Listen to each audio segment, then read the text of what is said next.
Bab 677. Jangan menangis. Melihatnya kembali terdiam, Audrey Han merasa kecewa dan tersenyum getir. 3 hari? Apakah 3 hari belum cukup bagimu untuk memikirkannya matang-matang?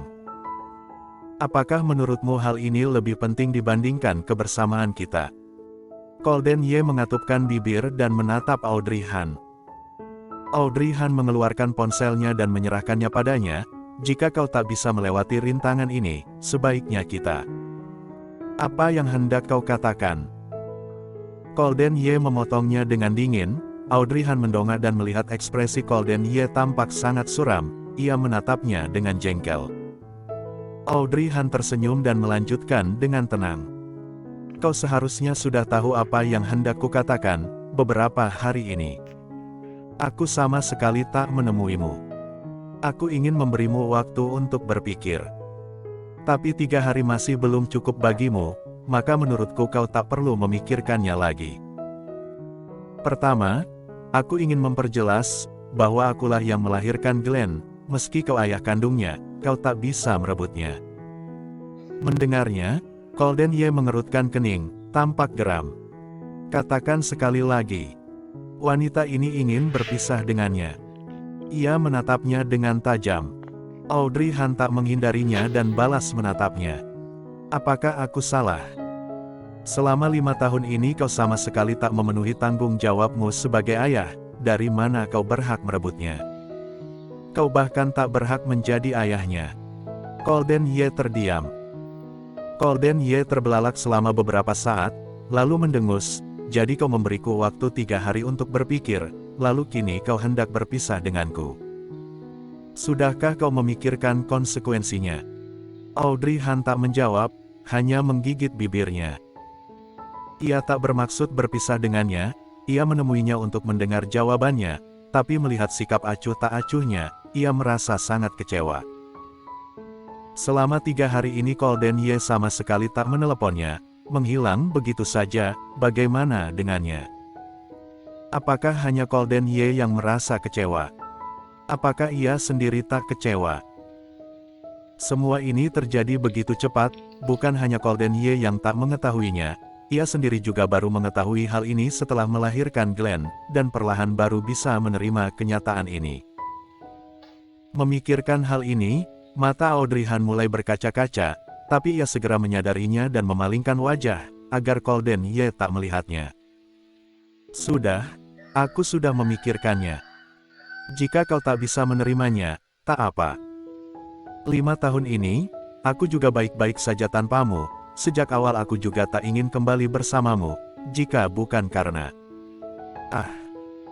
Sebelum ia selesai berkata, Golden Ye tiba-tiba mencengkeram bahunya dan menariknya, karena aku memaksamu balikan denganku. Melihat mata Audrey Han berlinangan air mata, Golden Ye tertegun sejenak, rasanya tembok tinggi yang dibangunnya selama beberapa hari ini, langsung runtuh begitu melihat Audrey Han menangis. Kau tiba-tiba menangis, dan tampak sangat kecewa. Mungkinkah perkataan Arthur Xiao benar, yang sebenarnya menderita, adalah Audrey Han? Hatinya serasa tertusuk sebuah pisau, Golden Ye tercekat. Sebelum ia sempat bereaksi, Audrey Han telah mendorongnya. Awalnya kau yang memaksaku, kau selalu muncul di hadapanku, aku tak menyuruhmu mengejarku, saat keluar negeri, kau jugalah yang langsung menyeretku ke bandara tanpa menanyakan persetujuanku.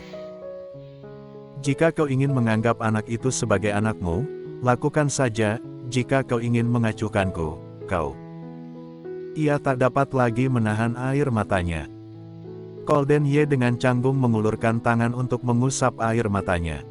Tetes air mata yang hangat mendarat di telapak tangan Golden Ye, membuat hatinya serasa terbakar. Audrey Han sangat jarang menangis di hadapannya. Meski ia ingin menangis pun, biasanya ia menahannya, hanya matanya tampak memerah. Tapi kini, ia tak dapat lagi menahannya, air matanya terus mengalir dengan deras.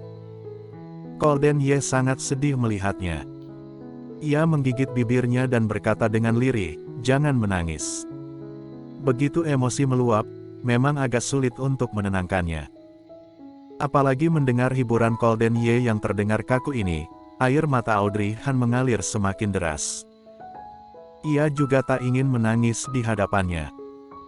Ia juga memikirkan, apakah menangis di hadapannya akan membuatnya tampak tak rela menerima semua ini. Tapi ia tak dapat menahannya. Ia sendiri juga merasa terkejut dan jengkel. Ia berusaha menghindari tatapan Golden Ye. Tapi gerakan Golden Ye sangat cepat. Sebelum ia sempat pergi, Golden Ye telah menunduk dan menciumnya. Tangisan Audrey Han semakin deras. Ia tak tahu harus berbuat apa. Golden Ye tak mencium bibirnya. Ia mencium pipinya, mengusap air mata dari wajahnya. Audrey Han tertegun dan berdiri dengan tatapan kosong. Pria ini, kenapa tiba-tiba bersikap seperti ini?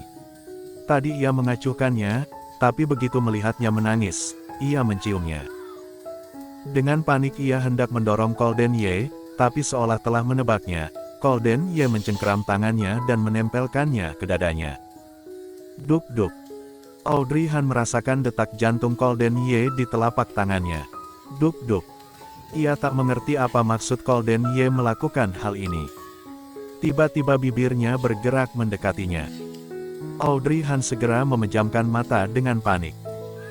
Sebuah ciuman hangat menyapu kelopak matanya, tangan Golden Ye menyentuh pipinya, dan jempolnya mengusap air matanya. Setelah agak lama, barulah ia menjauh, memegangi kepala Audrey Han, dan menatapnya lekat-lekat.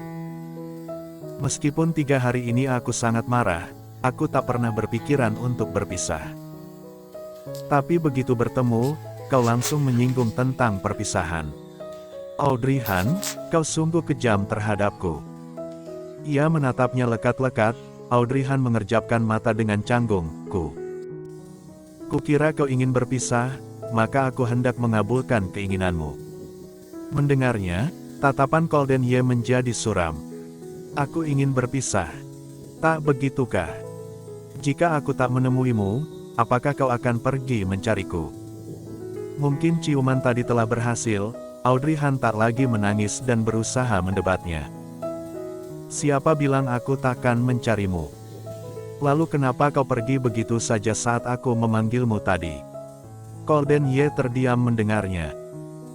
Haruskah ia mengatakan, karena beberapa hari ini ia sangat merindukannya, saat mendengar suaranya tadi, ia mengira ia sedang berhalusinasi. Kau sendiri juga bilang, jika aku terus mendekat kau akan merasa terganggu. Mana mungkin aku menyangka kau akan berinisiatif menemuiku. Bersambung.